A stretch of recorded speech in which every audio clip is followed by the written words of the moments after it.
¿Cómo referenciamos individualmente los elementos? ¿Cómo accedemos individualmente ya en el lenguaje? Ya hablemos del pseudocódigo.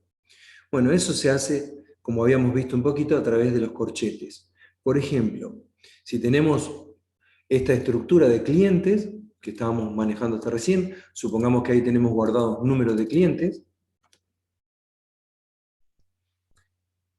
Leer CLIES de 3 va a depender de lo que el usuario escriba, por ejemplo, ¿no? Pero lo que va a hacer va a destruir el contenido de este elemento. O sea, leer CLIES de 3, por supuesto sabemos que leer escanea el teclado hasta que el usuario escribe un número y presiona Enter. Depende de lo que el usuario escriba, cuando presione Enter, si hay algún valor acá en CLIES de la posición 3, lo va a destruir con el valor que ingrese el usuario. ¿Eso cómo se hace? Fíjense, si hacemos como programadores, asignamos otra forma de asignar. Una forma es de asignar un valor, que el usuario le asigne un valor a un elemento. Por supuesto que el usuario no va a saber que le está asignando un valor a un elemento, un arreglo, porque el usuario no sabe lo que es un arreglo. El usuario va a estar cargando un dato. Para nosotros como programadores, sí sabemos que ese dato que le pedimos al usuario va a ser guardado en la posición 3 de una estructura de datos, que es un arreglo. Bien, ahora, si como programadores nosotros directamente queremos forzar que una posición del arreglo tenga un valor determinado, como en este caso, fíjense, CLIES de 4 igual a 643, por supuesto, lo que va a pasar es que en la posición 4 se va a cargar un 643. Una ventaja, eh, una ventaja crucial que tienen manejar estas estructuras de datos es que la posición, acá que era la posición 3, la posición 4, acá no sé si se nota, pero es la posición I, está en rojo la variable I, que las posiciones podemos utilizar variables para referenciar las posiciones. Y ya vamos a ver que eso es crucial y es una ventaja enorme. No solamente variables, podemos utilizar expresiones aritméticas, siempre y cuando esa expresión nos dé un número entero. Un arreglo, un vector, una lista no puede tener posiciones con números reales. La posición tiene que ser un número entero. Así que la posición, si ponemos acá una expresión, en lugar de poner CLIES entre corchetes I, se suele, cuando hablamos decimos CLIES de I, CLIES de I, quiere decir CLIES de la posición I. Cuando decimos CLIES de I, podemos decir CLIES de I por 5 más 4 dividido 2 la parte entera. Podemos poner cualquier expresión, teniendo en cuenta que la expresión debe dar un número entero y teniendo en cuenta que el resultado de evaluar esa expresión no me dé un índice, una posición. A veces se dice posición, a veces usamos la palabra índice. Bueno, representan lo mismo, que no nos dé una posición más allá del máximo que declaramos el arreglo. Porque nos va a decir índice o posición fuera de rango. Si dijimos que vamos a guardar 10.000 clientes y la expresión aritmética que ponemos, en lugar de poner i acá, ponemos una expresión aritmética que nos da 250.000, vamos a tener un error en ejecución. Probablemente, porque dijimos, voy a guardar máximo 10.000 clientes y estoy queriendo acceder a una posición 250, no sé, una posición mucho más que 10.000. Las posibilidades son, dependiendo del lenguaje, el entorno, son que obtenga un error directamente, índice fuera de rango sería lo ideal, pero hay lenguajes, a lo mejor de un poco más bajo nivel, que no tengo ningún error, simplemente va a acceder a algún lugar en la memoria y de la basura que encuentre en ese lugar va a rescatar algo y nos va a hacer algo que no sabemos que va a poder. No nos va a dar error, pero va a ser cualquier cosa, porque va a acceder a un lugar de la memoria en el que hay cualquier cosa guardada, que no sabemos qué hay. Bien, ahí está, que la posición se puede expresar como una variable o mediante una expresión, teniendo en cuenta esas salvedades. Entender bien los conceptos de posición y contenido. Una cosa es la posición en este caso 1, 2, 3, 4, y otra cosa son los contenidos, que son los valores que tengo en cada posición.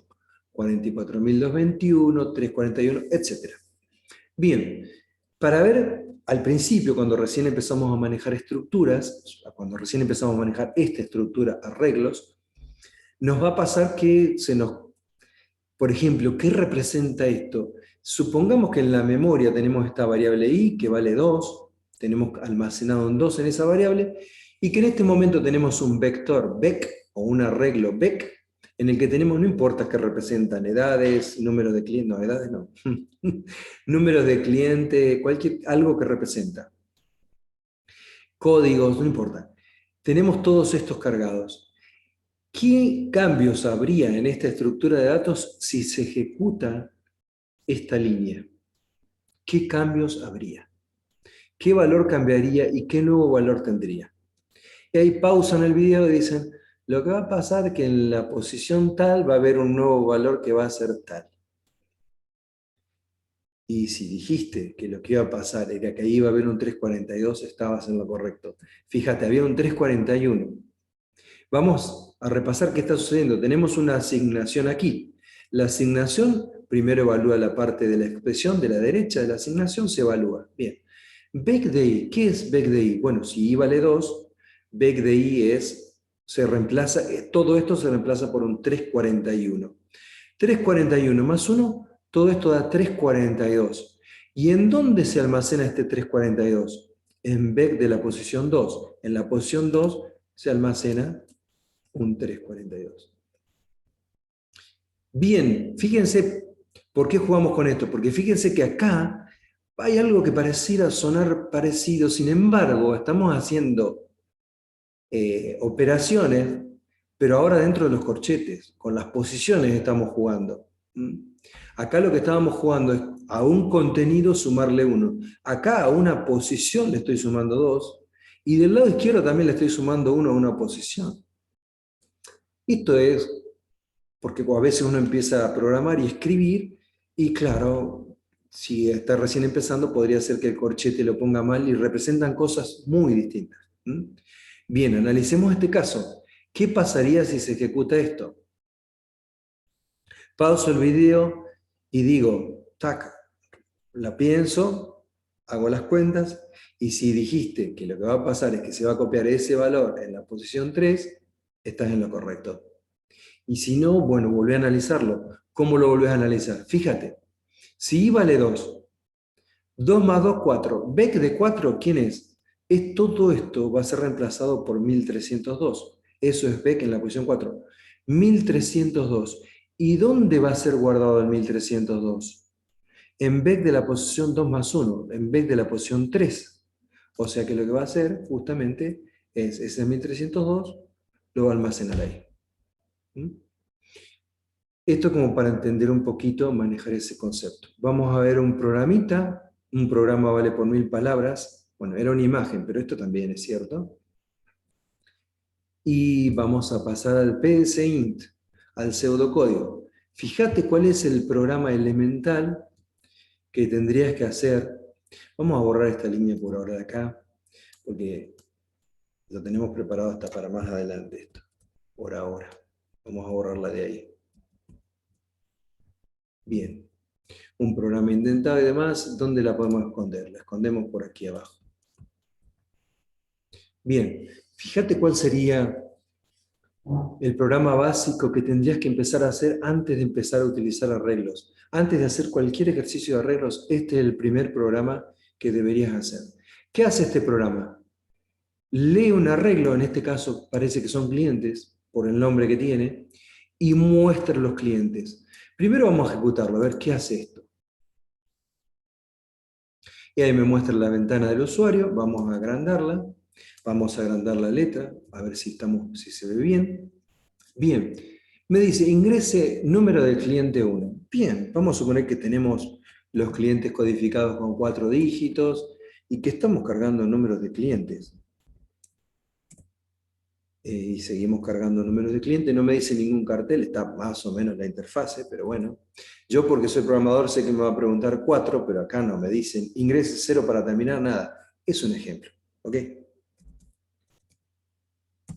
Cuando terminé de cargar, al presionar el cuarto, cliente me muestra el cliente de la posición 1 es, y fíjense que están bien cargados. El primero que cargué es 3061, 4. O sea, este es el primer programa básico que hay que hacer antes de empezar a utilizar arreglos.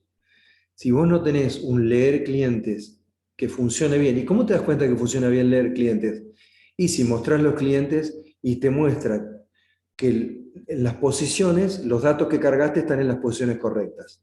Y los mismos datos que vos cargaste están en las posiciones correctas. Como todo programador, si esto funciona para 4, después acá yo le puedo poner 10.000 y va a funcionar para 10.000. No lo vamos a hacer, pero ya tenemos que mejorar, por supuesto, leer clientes, que me permita leer clientes hasta que presione 0. Bueno, no importa, hay muchas cosas para mejorar. Pero por lo menos yo ya tengo un subproceso leer clientes que funciona y un subproceso mostrar clientes que funciona bien. ¿Cómo están hechos? Es muy simple, fíjense, acá tenemos el subproceso leer clientes. Fíjense, cuando llamamos a leer clientes, llamamos con clientes, que es un vector. ¿Cómo declaro un vector? Ah, no lo habíamos dicho, importante. El vector clientes se declara. Estos corchetes me indican que esto es un arreglo o un vector. Que esta variable clies es un arreglo o un vector con los corchetes. Y acá adentro tengo que poner la cantidad máxima, que lo defino en una variable acá antes. Podría haber puesto acá directamente 4, ¿cierto? Es más estricto, podría decir, bueno, voy a utilizar, clies, con un máximo de 4 elementos. Eso es lo que voy a utilizar. Una cuestión a tener en cuenta. Dependiendo del lenguaje, dependiendo de cómo lo utilice, algunos parten desde la posición 0, o sea, clies de 0, 1, 2 y 3, y algunos pueden partir desde la posición 1. Inclusive creo que este lenguaje permite configurarlo. ¿Desde qué posición querés utilizar los arreglos? ¿Desde la 0 o desde la 1? En este caso lo estamos utilizando desde la posición 1. Sí, ahora continuamos explicándolo por si eso no se entendió. Acá estoy diciendo que la dimensión, el tamaño máximo que va a tener este arreglo, ¿por qué sé que es un arreglo? Porque tengo los corchetes, va a ser de 4. Y si quiero utilizar una variable puedo, si previamente declaré acá que max es 4, estoy diciendo exactamente lo mismo. El tamaño máximo del arreglo clientes va a ser 4. Y después sí llamo a leer clientes y mostrar clientes, que es lo que hicimos recién. Viendo el subproceso, lo que va a pasar es que cuando se llame a leer clientes, lee clies, va a copiar clies en B y max en N, como cualquier subproceso. Pero clies, ¿cuánto vale? Nada, porque nunca le cargué un valor. O sea, lo único que hice es decir acá que va a tener máximo 4 elementos. Va a tener basura adentro, ceros, no se sabe lo que va a haber. Va a tener 4 elementos. ¿Qué valores van a tener esos 4 elementos? Puede haber basura, puede haber ceros, no sé. Puede haber cualquier cosa. De hecho, podríamos hacer una prueba. Directamente llamar a mostrar clientes. Ahora lo podemos hacer. Fíjense, si yo comento leer clientes, que directamente haga esto, diga voy a utilizar clientes de 4 y los mando a mostrar a ver qué hay adentro, me va a ver qué hace. No me muestra nada, fíjense. Pero esto es lo que hace este intérprete. Podría ser que me mostrara todo 0, podría ser que me mostrara todo porquería. Me refiero a porquería, cosas que inentendibles. Fíjense, no me muestra nada, no hay nada, está vacío, está, quién sabe, blanco, no sé. Pero bueno, más allá de eso, quiere decir que en este momento, cuando yo llamé a leer clientes, le pasé un vector con blancos, no había nada dentro. Y en N sí le pasé un 4, en este caso cuando lo ejecuté le pasé un 4. Entonces recibió en B 4 casilleros vacíos, un vector de 4 elementos, y en N un 4. Bueno, le pasé la cantidad máxima de elementos. ¿Cómo es este proceso, este subproceso? Fíjense que es muy simple. Es muy simple, es un mientras. Simplemente. ¿Qué hace? ¿Con qué juego? Con el subíndice. Voy a leer el primer elemento B de 1, después voy a leer B de 2, B de 3 y B de 4. Mientras I sea menor o igual que N, desde I igual a 1, N recibió un 4, o sea que iba a valer 1, 2, 3, 4. Entonces el cliente va a ingresar el B de la posición 1, B de la posición 2, los contenidos de las 4 posiciones. Y se incrementan 1, detalle importante a considerar, que hasta ahora las variables, si yo acá modificara n, ¿qué pasa si yo acá hago n? igual a 100, antes de que esto termine. ¿Qué pasa con este max que estaba acá? Hago una pausa y respondo. Si respondiste no pasa nada con max, correcto. Llevas los videos al día. Con max no pasa nada, porque las variables en pseudocódigo se pasan por valor. Quiere decir, si yo le paso a leer, le paso un 4, acá n viene con 4, por más que yo cambie n en lugar de 4, le ponga 100, con max no va a pasar nada. Y eso lo podés probar vos. Con max no va a pasar nada. Sin embargo, el b, cuando yo le paso un arreglo, el arreglo se pasa por referencia. Yo no necesito acá poner por referencia, esto que está acá. Yo no necesito poner B por referencia. Es redundante ponerlo. No sé si me dará error o no, y no importa, pero no necesito. Las variables comunes elementales se pasan por valor. Ahora, los vectores o arreglos se pasan por referencia. ¿Qué quiere decir? Que yo por más que no ponga por referencia, no pongo nada de eso, como así estaba, todo lo que yo haga con B, cualquier cosa que haga con B, va a estar sucediendo con CLIES, en este caso con CLIES. Todo lo que yo haga con B corta va a estar sucediendo con CLIES. Si no, esto no funcionaría. Si no, ¿cómo puede ser que yo después llamo a mostrar clientes y me muestre los 4 datos que cargué? Quiere decir que realmente CLIES B se copió en CLIES cuando volvió la ejecución de leer clientes. Y fíjense que mostrar clientes es tan simple o más simple que leer. Va desde 1 hasta 4, mostrando en la posición I el contenido que tiene en la posición I. Y le pasé B. En realidad, nuevamente, le estoy pasando CLIES, que se va a copiar en B, y N, que es un 4, me va a mostrar los 4. Como acá no cambio B, acá sí cambio B porque el cliente fue cambiando B, el cliente fue cargando datos, o sea, lo fue actualizando. Bueno, si más o menos entendí esto, lo ejecutamos de vuelta, hicimos varios toques, espero que no haya ningún error, pero vamos a ver que esto sí funciona correctamente. Vamos a poner valores simples.